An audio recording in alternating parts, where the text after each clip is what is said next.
Hola,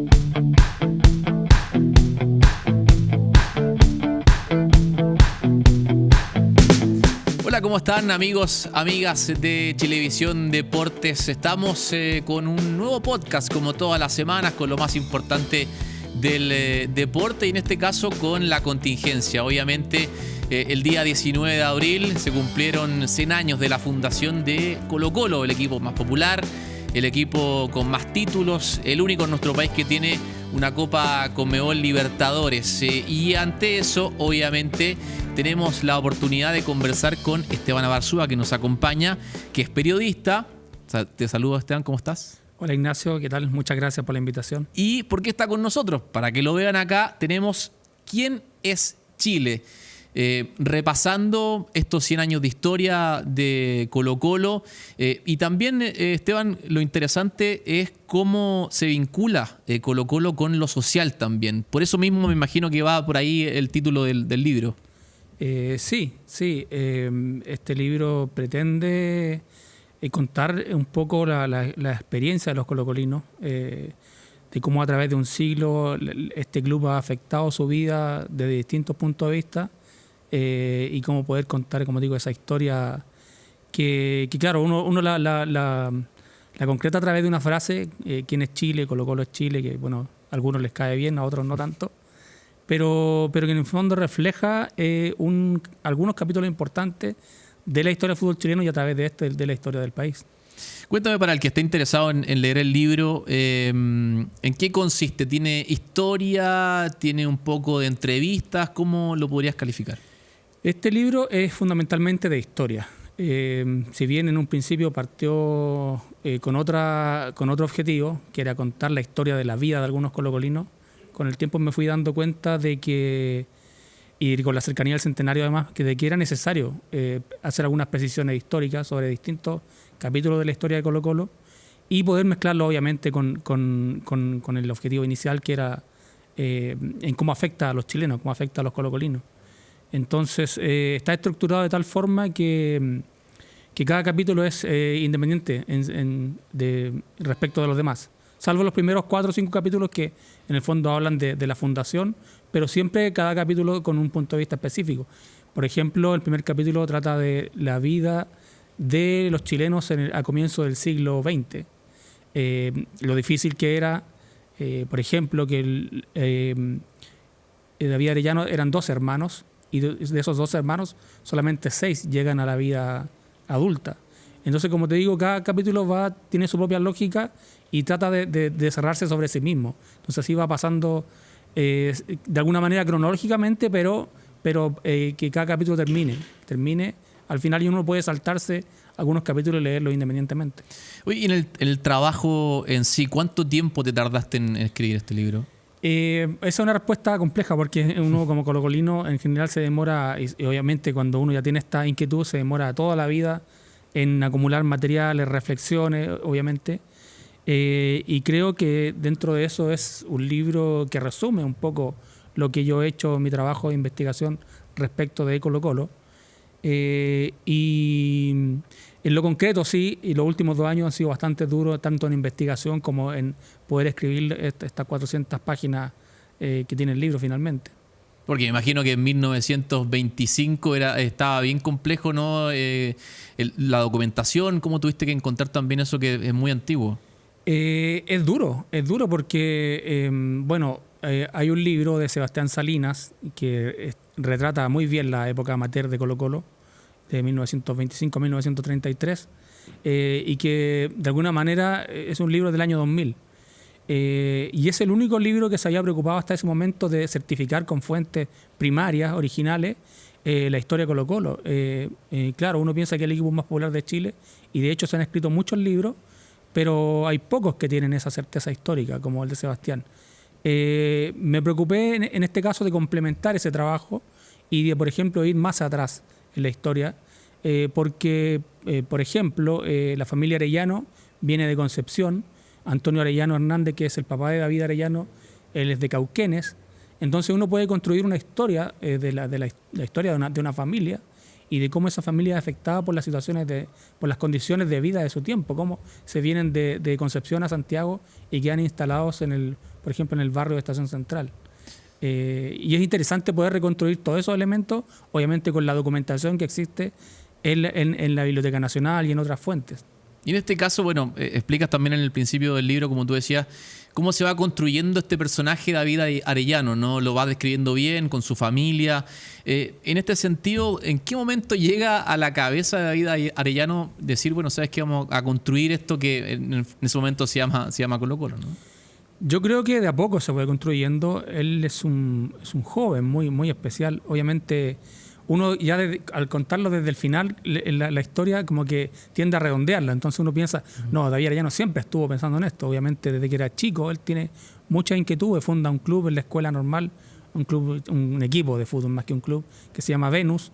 Ya está como en tercer año de la escuela normal para ser profesor. Y funda este equipo. Y él le anotaba, por ejemplo, cuando recién tenía 13 o 14 años, y a su profesor de educación física, él le iba anotando los ejercicios. E iba en una libretita que tenía y le pedía explicaciones al profesor de para qué servían tales ejercicios. Y cuando el profesor le explicaba, obviamente él tomaba nota y guardaba esa libretita. Entonces es un personaje muy especial que siempre está preocupado obviamente por esta vocación pedagógica, siempre está preocupado de aprender y para a su vez traspasar ese conocimiento. Y ya después, obviamente, cuando él entiende que el fútbol es la pasión de su vida, se da cuenta de que ahí, a través del fútbol, puede, en el fondo, convertirlo en un canal para desarrollarse completamente. El sudamericano de 1920, que se juega en Viña del Mar, él viaja con su hermano a mirar los partidos y en el fondo se queda pegado con algunos futbolistas uruguayos, argentinos. Y ya en el sudamericano desde el 24, cuando él ya es parte de la selección, se dedica derechamente a estudiarlo. Forma un grupo de estudio con otros compañeros. Entonces ahí ya el 24 uno puede decir, aquí está el germen de un cambio que va a ser revolucionario en el fútbol chileno. Y en ese sentido, bueno, vámonos a ese 19 de abril de 1925. ¿Cómo se da esta reunión y se dice, ¿sabes qué? Vamos a generar este club. Mira, bueno, Arellano no estuvo el 19 de abril, él estaba en Talca, en un viaje, que era un viaje a Chillán, después en fondo tuvieron que ir a Talca por razones climáticas. Pero él no estaba, porque él tenía que jugar con los profesores.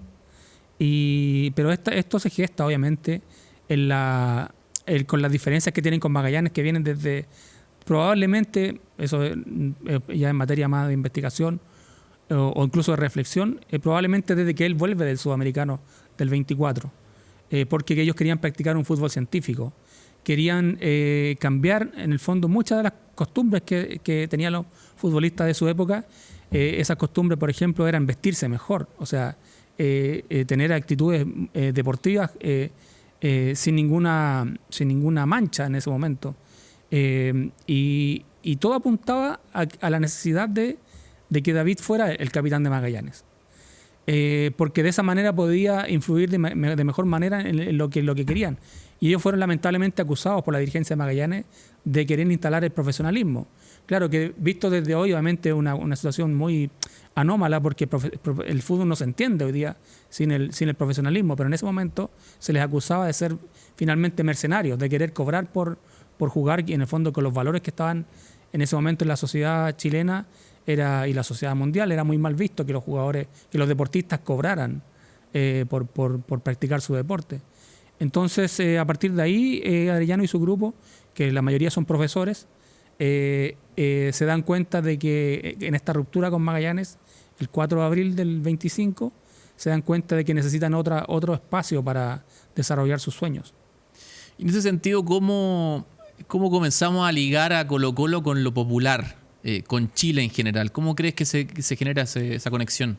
Hay distintas etapas. Yo creo que la primera tiene que ver con el hecho de que sus fundadores sean profesores de instrucción primaria que vienen del mundo popular. Estos profesores, o sea, todos son que vienen de clases populares, que representan la primera, cuando se habla de movilidad social, son los primeros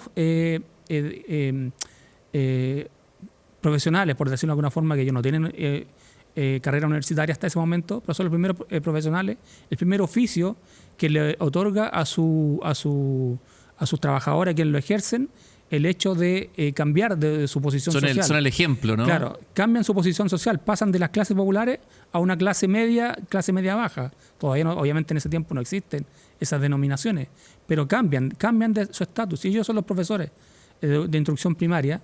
Y además, estos profesores son los que le enseñan a leer y a escribir a las clases populares, o sea, a los mismos de donde ellos vienen, al mismo sector de donde ellos vienen, y además, en el caso de los profesores de educación física, que son los fundadores de Colo-Colo, le enseñan en el fondo también a mejorar sus hábitos de vida, hábitos de higiene. En ese tiempo se enseña en educación física, los hábitos de higiene son muy importantes, y a partir de ahí se vincula, como te digo, con las clases populares, por la inquietud de estos profesores.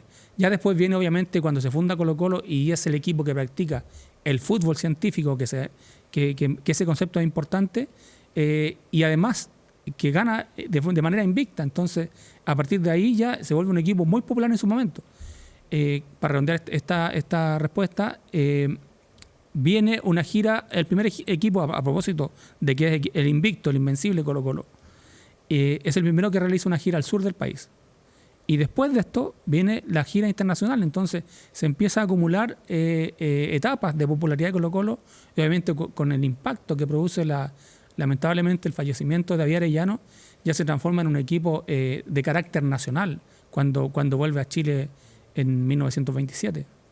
Y bueno, y también uno como que podría decir que empieza esta conexión a sentir un poco el humor del país, ¿no? Cuando está bien Colo-Colo, está bien el país. ¿Tú crees que también se puede dar en ese sentido ya en la actualidad, o no? Por supuesto. Bueno, esta idea de que Colo-Colo es Chile viene de como consecuencia de la gira, como consecuencia de la representatividad de Colo-Colo que tiene en los años 30, 40. Se habla por primera vez de Colo-Colo Chile. Obviamente hay unos gritos de un hincha, el Gato Valdés, en los años 40, que empieza que además introduce como el Colo-Colo no hay, y el grito ¿quién es Chile?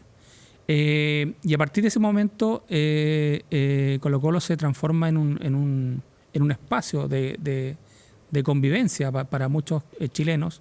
Obviamente sus triunfos son vistos de manera muy significativa también por las clases dirigentes, por la élite, y también eventualmente pueden haber sido algún intento de utilización de eso, justamente porque Colo-Colo, por ejemplo, en la campaña del año 73, es el único espacio de sana convivencia, por decirlo así, en un país que está muy dividido. Yo creo que el año 73 marca probablemente un antes y un después, no en la popularidad de Colo-Colo, pero sí en la manera en que esté entendido dentro de las emociones de un país. Bueno, llegando a la final de la Libertadores, ¿no? También ahí con términos deportivos muy importantes para nuestro país. Vamos a hacer una pequeña pausa y volvemos con más, aquí conversando con Esteban Abarzúa acerca de este centenario, de quién es Chile, este libro que por supuesto también puede adquirir usted.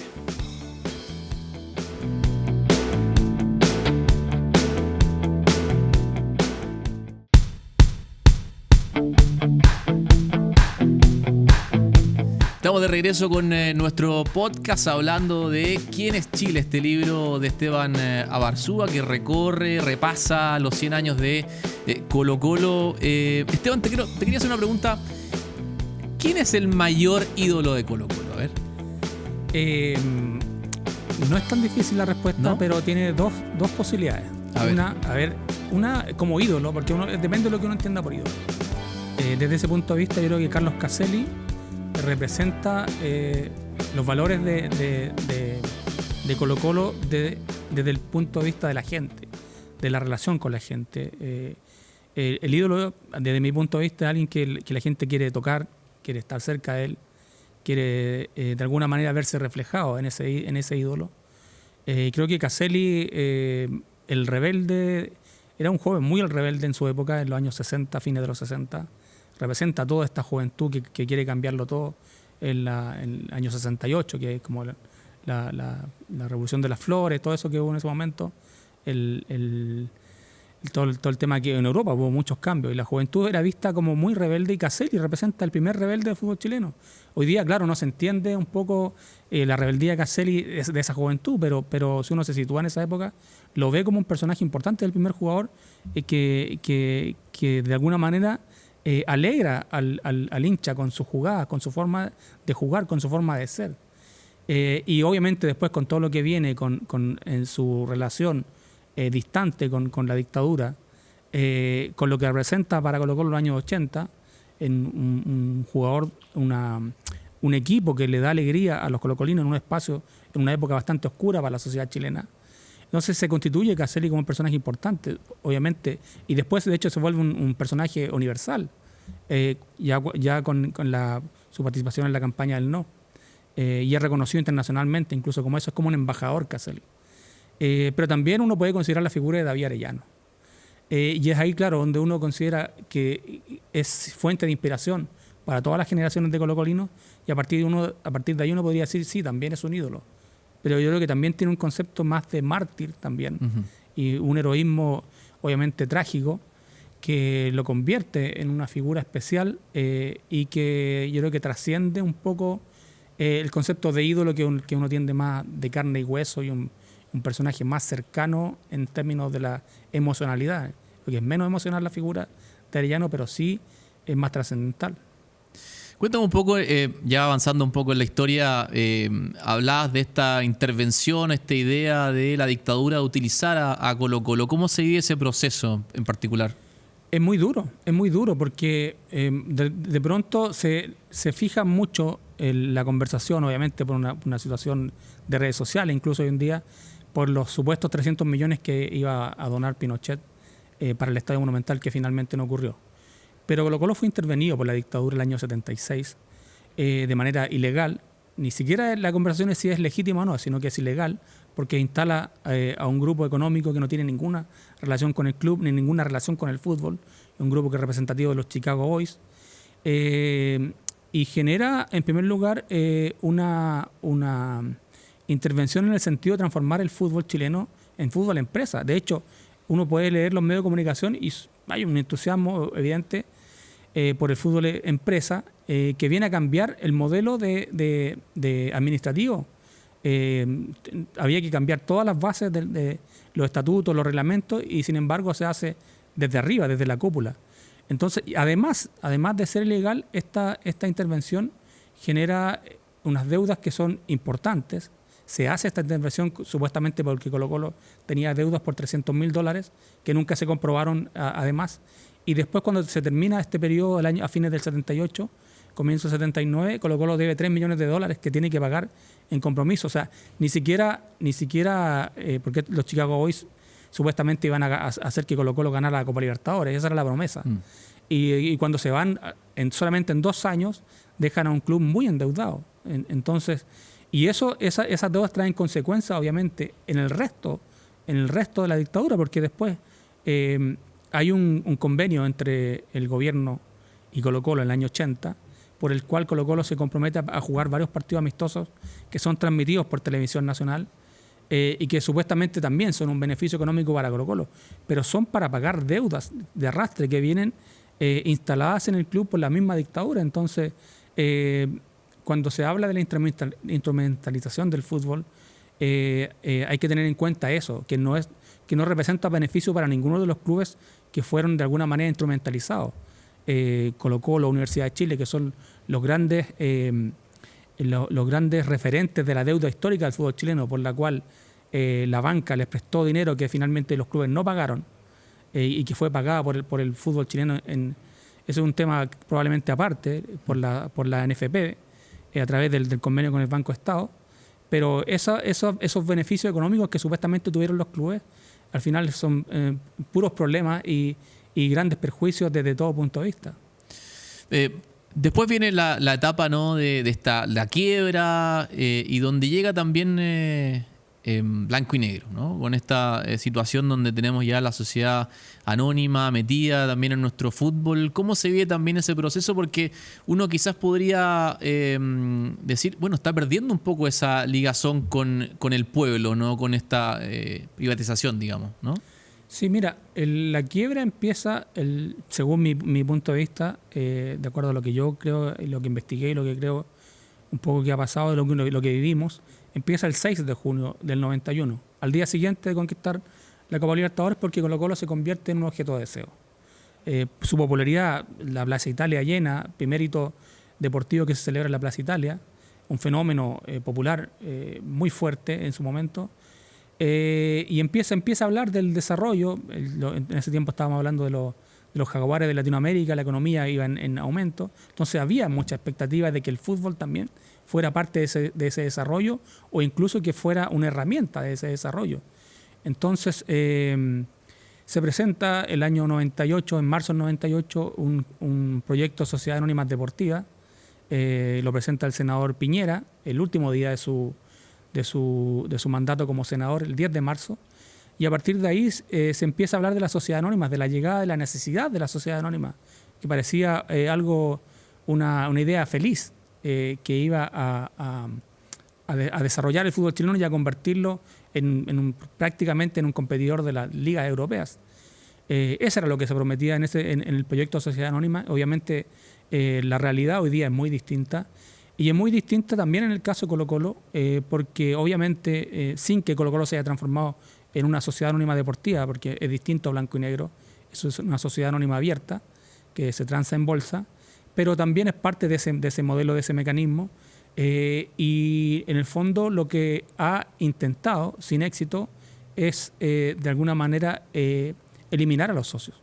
Eso es lo que se intentó, de hecho, directamente en un primer momento. Obviamente no se logró porque habían temas legales de por medio, pero creo que eso, si bien en un momento encontró a un Colo-Colo en crisis, con 300 socios, solamente, y que era muy duro ese momento, el momento de la quiebra, 300 socios al día, porque obviamente hay muchos más inscritos, con el tiempo ha logrado aunar voluntades, ha logrado unir a los socios. Hoy día son más de 17.000 al día. Hubo un momento, por distintas razones, pero igual hay que destacarlo, que hubo 88.000 socios hace un par de años, porque había más beneficios que los pudieron conseguir durante la presidencia de Edmundo Valladares en blanco y negro. Pero o sea, el hecho de que se haya hecho hace poco una elección en marzo, donde votaron más de 5.000 personas, significa que hay una preocupación del colocolino por su equipo, y eso, claro, en tiempos de sociedad anónima con blanco y negro instalado hasta el año 2035, yo creo que es un fenómeno muy importante dentro de lo que debe ser, dentro de lo que debemos entender por clubes deportivos hoy día, y creo que va a marcar un precedente en la reforma de la sociedad anónima deportiva que está en este momento discutiéndose en el Congreso. Esperamos que sea en sus últimos trámites. Sí, bueno, ya estamos, se nos quedó corto el programa, pero muy corto te quería preguntar por los temas de violencia, porque claramente no solamente de Colo-Colo, sino que está ya arraigado en el fútbol chileno. ¿Cómo ves esa situación y cómo se podría, quizás, en base a lo que has podido investigar, solucionar estos temas, ¿no? Que son tan difíciles? Es difícil porque la violencia es un tema, en primer lugar, del país, del fondo, que todavía no está resuelto, que se puso más en evidencia con el estallido social, y que escapa un poco a las capacidades que tiene el fútbol de resolverlo. Obviamente hay muchas responsabilidades de la sociedad anónima, en el fondo, en no haber invertido lo necesario para que los estadios fueran seguros, porque una cosa es la violencia que se vive en el fútbol, por ejemplo, en los territorios, en las poblaciones, con la influencia del narco, por ejemplo, en algunos espacios, no en todos, obviamente. Ahí hay que separar que las barras no necesariamente son, en un 100% son organizaciones criminales, de hecho, mucho menos. También hacen actividades solidarias, actividades de barrio, que son muy importantes para esos mismos barrios, en las mismas poblaciones, porque son lugares donde el Estado no llega en plenitud. Entonces las personas se organizan para defender sus espacios. Entonces las barras están ahí y claro, también está el narco, y ese es un problema. Uh-huh. Pero la violencia en los estadios es completamente distinta, y eso yo creo que es mucho más fácil de resolverlo si la NFP, los clubes, en realidad se dedican a implementar las medidas que corresponde para que los estadios sean seguros. Yo creo que eso es un primer paso importante. Y ya después, la violencia en la sociedad es un tema que tiene que resolverse con políticas públicas. Bueno, Esteban, te quiero agradecer por estos minutos. La verdad es que se nos quedó corto el programa, pero muchas gracias por haber estado con nosotros. Bueno, muchas gracias a ustedes por la invitación y por haber podido conversar de historia, de fútbol y obviamente de Colo-Colo. Sí, bueno, Esteban Abarzúa, autor de este libro, para que también lo puedan seguir. ¿Quién es Chile? Estos 100 años de historia social y deportiva de Colo-Colo, 1925 al 2025. Que estén bien, nos vemos en una próxima oportunidad. Chao, chao.